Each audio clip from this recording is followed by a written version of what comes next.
Everyone,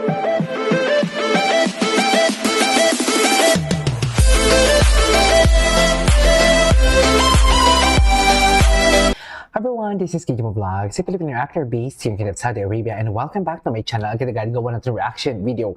Ang Jailhouse of Rock na naman, we will gonna compare the version of Jerome Ivardome.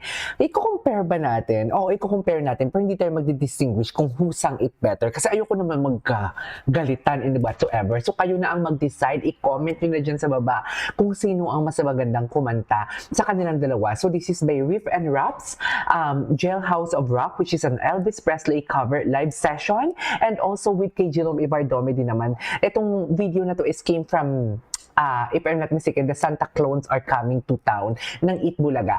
So I won't take any longer. I'm really excited to watch this one. So without further ado, let's start this reaction video. Tingnan nga natin.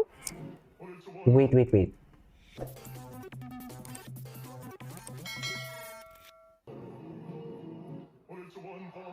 Ay!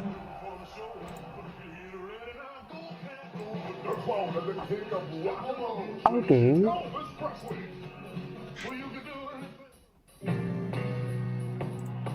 Ay, di ba yung action niya pa lang talaga? Very Elvis na pala talaga. Ang sarap ng garalgal ng boses niya. Okay.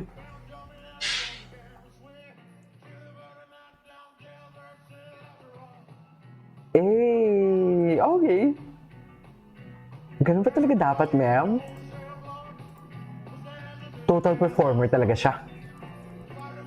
Total performer talaga siya. We cannot deny the fact.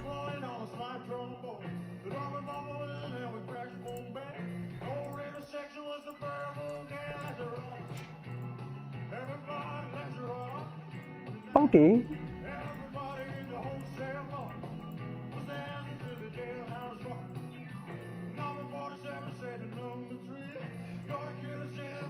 Grabe, may ibang dynamics talaga yung boses niya, no?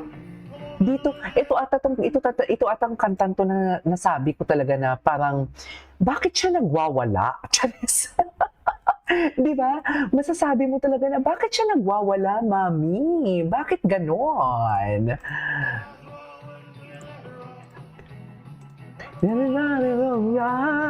Okay.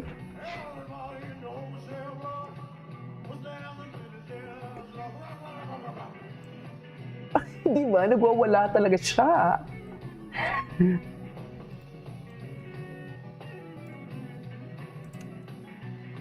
Okay.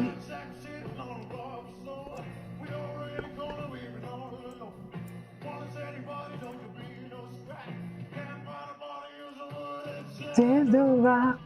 Okay. He is a total performer indeed. I cannot.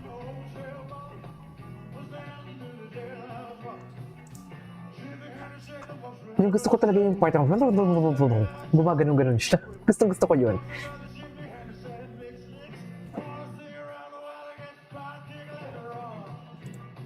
He's a total performer indeed.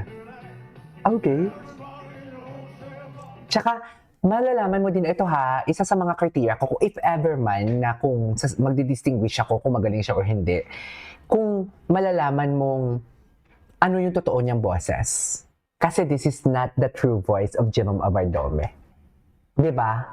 Iniba niya lang because of Elvis Presley. Pero kung ang totoong boses niya talaga, hindi ganito ang boses niya, meaning to say very talented siya. The versatility of his voice. You know what I mean? Oh?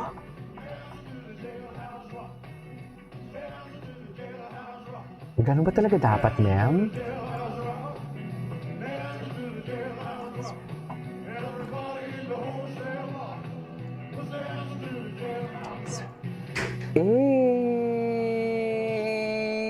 Diba? Huwag ka muna umalis. Total performer talaga siya for today's video. But then, in-next natin ang isa pa na si Riff Raps. Tingnan natin kung paano niya naman to in-execute, kung kaya niya bang gayahin ang boses ni Elvis Presley o sarili niyang rendition. Ito na. Ay, live session. Okay, sa studio. Riff Raps. Sige nga. Ay, apat sila. Pinagtulungan nila si Jerome dito. Tingnan natin ang boses. nila ginaya ang boses ni Elvis. So alam na natin kung sino maganda. 'Di ba? Kasi ang hindi naman sa, ayokong manggaling sa akin yun sa inyo na, gusto ko sa inyo manggaling. Ang criteria natin dito is sino bang nakagaya kay Elvis Presley sa kanyang rendition ng Jailhouse of Rock. 'Di ba? Walang garalgal, no? Walang garalgal. Maghanap pa tayo ng isa. Kay Cody Ray. I-check natin si Cody Ray.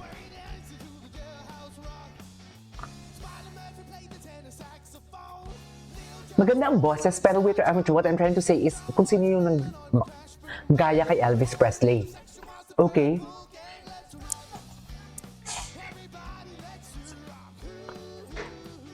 Wow, love that.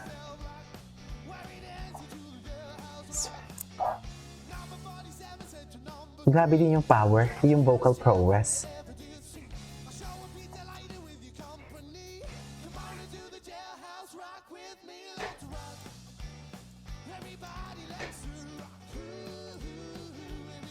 Okay.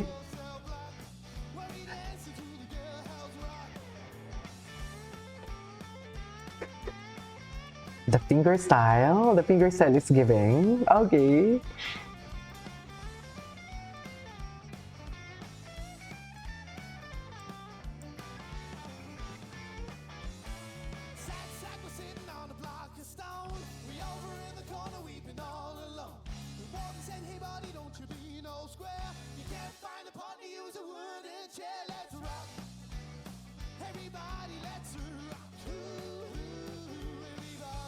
The finger style is giving.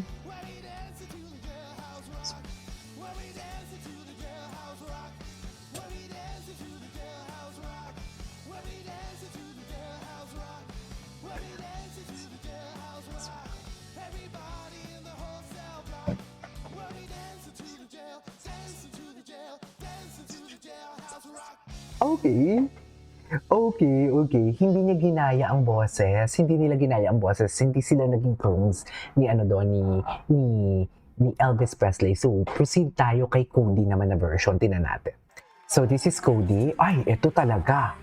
Eto talaga siya.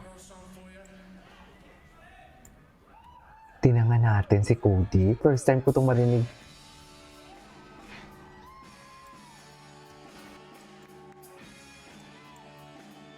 Okay.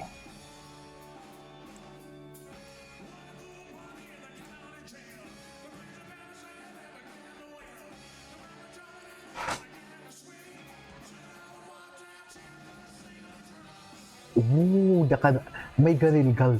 May garalgal din siya. Okay.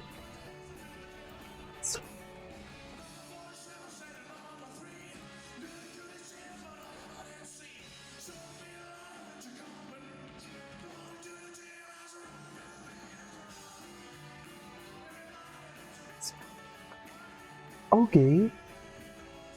May garalgal din ang boses niya.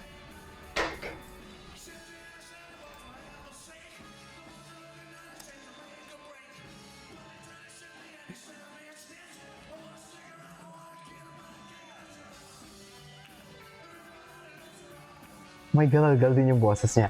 Okay, I have to be honest with you. For me, sa tatlong version, kay Jerome ako. For me.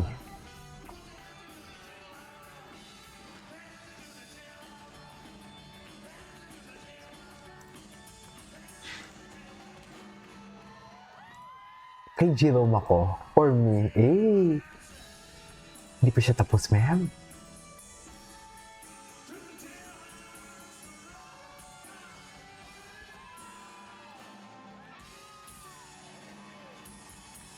Okay.